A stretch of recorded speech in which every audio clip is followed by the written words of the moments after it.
নমস্কার, আপনারা দেখছেন অভিজিৎ অফিসিয়াল। আমি অভিজিৎ। আমাদের রাজ্যে বিরোধী দলনেতা শুভেন্দু অধিকারীর আগামী দিনগুলোতে আমার মনে হচ্ছে চিন্তা অনেকটা বাড়বে বা খুব একটা উনি স্বস্তিতে থাকতে পারবেন না, তার কিছু লক্ষণ বোঝা যাচ্ছে।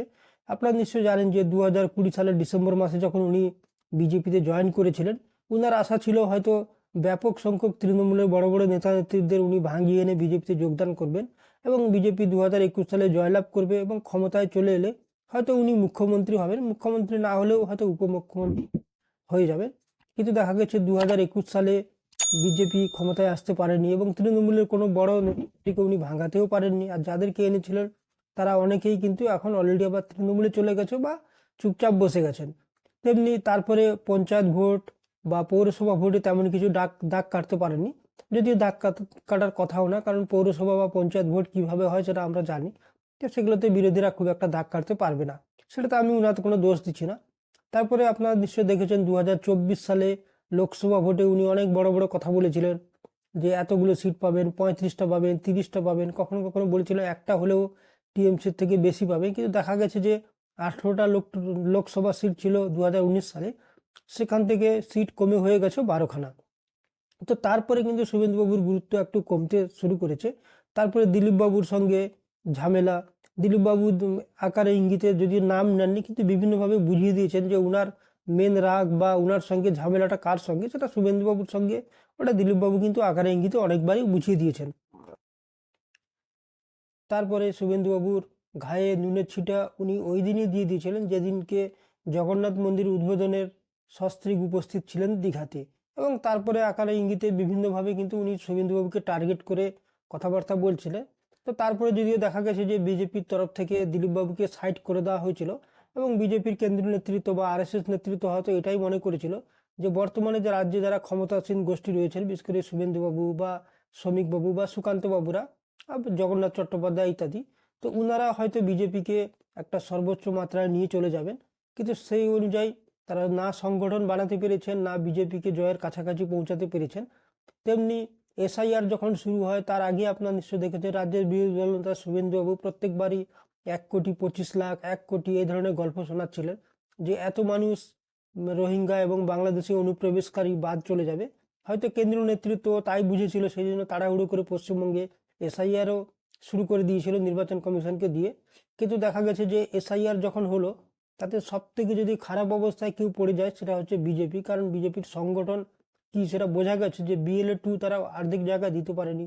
আবার অনেক জায়গা শোনা যাচ্ছে যারা বিজেপির BLA 2 হয়ে গেছে তারা সব তৃণমূলের লোক।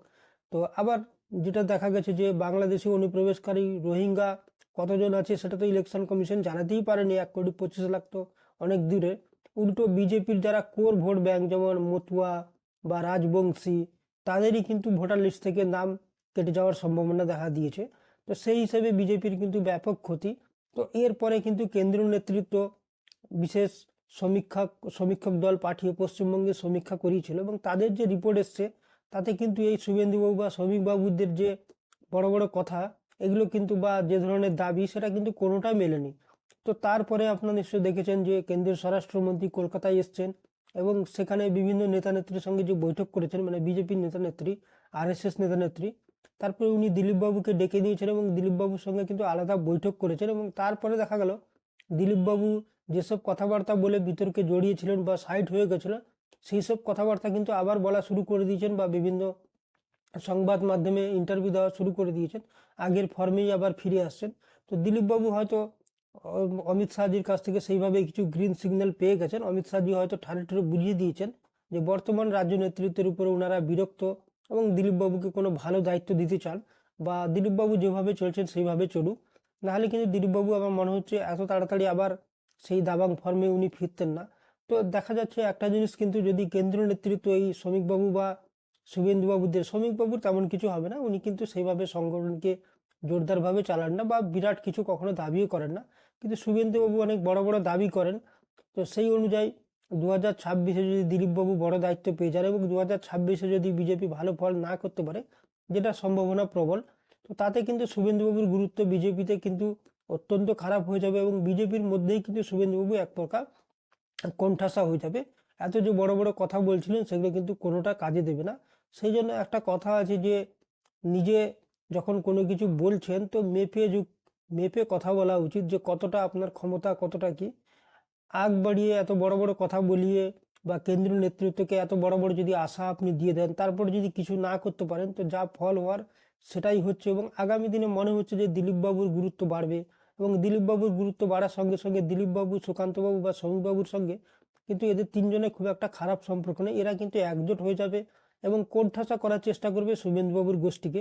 এমনিতেই 2026-এ ফল খারাপ হওয়ার সম্ভাবনা প্রবল রয়েছে। তারপরে যদি তার বিরোধী গোষ্ঠীর লোকেরাও রাজ্য বিজেপিতে এত শক্তিশালী হয়ে ওঠে, তো সেক্ষেত্রে কিন্তু আগামী দিনে আমার মনে হচ্ছে শুভেন্দুবাবু যতই বলুক একে প্রাক্তন করব, তাকে জেলে ঢোকাবো, সেটা তো কিছুই হবে না। উল্টো উনারই পজিশন হয়তো বিজেপির মধ্যেও খুবই খারাপ হয়ে যাবে। তো দেখা যাক আগামী দিনে কি হয়। তবে যেটা লক্ষণ দেখা যাচ্ছে তাতে কিন্তু শুভেন্দুবাবুর খুব একটা আশার আলো দেখার কথা না। সেই অনুযায়ী আমাদের 2026 পর্যন্ত অপেক্ষা করা উচিত, এবং 2026-এর পরে কিন্তু ছবিটা অনেকটা স্পষ্ট হয়ে যাবে। আজকে এই পর্যন্ত। আপনারা ভালো থাকবেন, সুস্থ থাকবেন। ধন্যবাদ।